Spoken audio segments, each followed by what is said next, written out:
Elevation and Love. This is the creation of the self-portrait of Richie G. Right now I'm just creating shapes using color that we selected first for emotions. I crafted out these areas with shapes to identify where I need to sketch in the lines for the face. You're not totally cheating yourself by doing this technique, as long as you aren't tracing exactly every line that you see on the face, but just getting the shape of the face, the shape of the features of the face, and then going in and fine detailing what you see based on the picture, rather than just doing a full trace of the face. So we challenge ourselves by creating this light silhouette and then drawing in the shapes. Once we have those shapes, then we move our picture and we begin to smear around the light and dark colors that we have, which creates this 2D illusion, and we're just going to fade in those colors and blend them as best as we can. Right now I'm working on the eyes, just trying to find the best shape of the eyes. We didn't trace the eyes, we just gave a shape around them when we were on top of the picture, and so that just allows us to know where the placement is for the eyes and not necessarily the eye shape. All of those things we want to challenge ourselves with, so we are able to enhance our talent, enhance our abilities to draw what we see. Also, another thing is, with using digital art, you have this lasso tool that allows you to select certain areas and move them around. And also you can stretch or pull to get the right look that you prefer for whatever detail you're working on. I think it's very interesting that we have these tools to be able to move things around if we feel that we've drawn something too big or we've drawn something too small. Rather than just painting over the whole picture, we can scale down whatever we've done already and then patch those colors in manually. But overall, still challenging ourselves. Right now we're blending in those light and darks. We picked 3 colors based off of emotions and personality. We threw those in together, and what we come out with is a picture that it's not realistic, but at the same time it's realistic to the spiritual realm, right? In other dimensions, these colors represent what you feel and what you are, not to the eye, but to the psyche.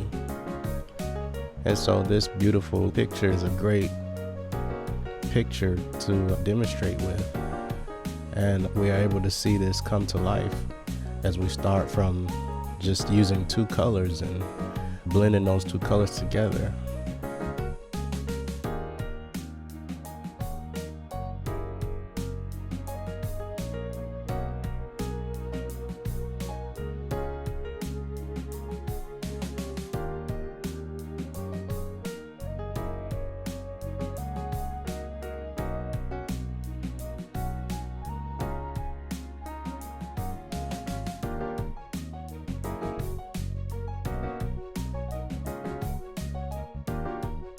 Right now we're going into the 3rd color, which is this orange. The orange represents the highlight of the face, and this is just the lighter areas that we see on the face.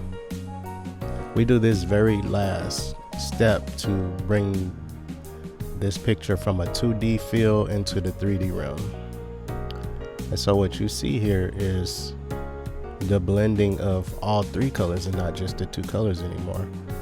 This yellow and green gets blended in with this orange and it becomes a totally different color. It gives you a different perspective of what emotions we're looking at.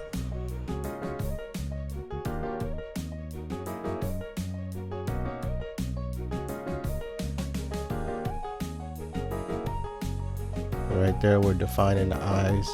It's good to keep going back and detailing certain areas that might get overspray from using the soft brushes. When you use the soft brushes to blend, you get a little overspray. And this is just the fading and feathering of the brush that happens to define lines. And so that's why we don't put too much focus and too much emphasis on the details in the beginning of the paintings, because we want to create the color and the feel of the picture before we add the details. So that's why we say the highlights for last. If we start with the highlights, then we end up creating a darker picture at the end. And the whole goal is to create a lighter picture full of life, full of experience, full of emotions. Then you can feel and connect with the finishing product. So right now we're just going in, we're smearing around that orange, we're getting those highlights done just right, pushing around the darks, making sure we continue to keep the detail that we want to keep, while at the same time highlighting the areas of the face that we want to bring forward. It's important to remember that all of the things that we draw are going to be from reference. And so if something doesn't look right, it's never too late to go back and fix it. And that's why we move around the canvas so much.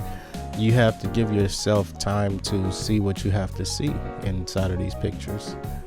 And so moving around on the canvas allows your eyes a time to rest from a particular area.